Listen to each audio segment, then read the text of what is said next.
Hello students, Lalbagh girls inter college YouTube channel पर आप सभी का स्वागत है।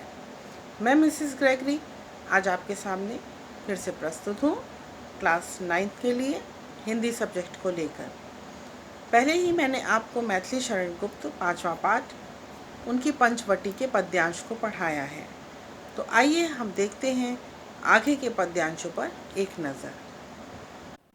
तो देखते हैं हम इसका आज छठा पैराग्राफ, जो कि इस प्रकार है बिखेर देती वसुंधरा सोने मोती सबके सोने पर।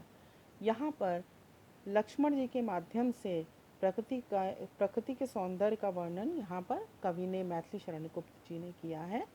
और उन्होंने कहा है कि लक्ष्मण जी सोचते हैं कि रात्रि में यानी रात को सबके सो जाने पर जो धरती है, पृथ्वी जो है, वो चारों ओर ओस रूपी मोती को बिखेर देती है और ये ओस की बूंदें मोतियों के समान दिखाई पड़ती हैं।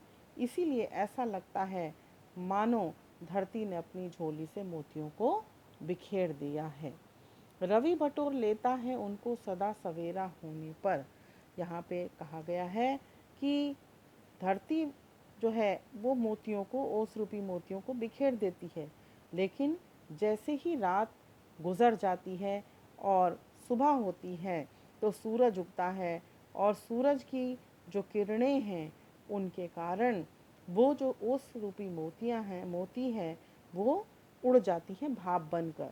परंतु यहाँ पर उसका बहुत ही अच्छी कल्पना कवि ने की है और उन्होंने कहा है कि वो सूर्य जो है उन मोतियों को बटोर कर गोद में भर लेता है और वो अपनी इन मोतियों को अपने पास नहीं रखता, बल्कि आराम देने वाली संध्या को, यहाँ लिखा है, और विरामदायिनी अपनी संध्या को दे जाता है, अर्थात वो संध्या को अर्पित कर देता है, यानी उसको उपहार स्वरूप उन मोतियों को दे देता है।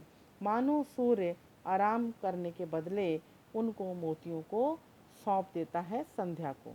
सोने श्याम तनु जिससे उसका नया रूप झलकता है। और सूर्य के द्वारा दी हुई वे मोती जो आकाश में तारागणों के रूप में फिर से हमारे नेत्रों के सामने चमकने लगती हैं और ऐसा उन्हें देखकर लगता है जैसे संध्या यानी शाम जो है उसने अपने श्याम शरीर पर इन मोतियों को सजा लिया है और उसका नया एक सौंदर्य हमें नए रूप में दिखाई पड़ता है। तो इसका व्याख्या इस प्रकार थी। इसको आप अपनी कॉपी पे करेंगे। धन्यवाद।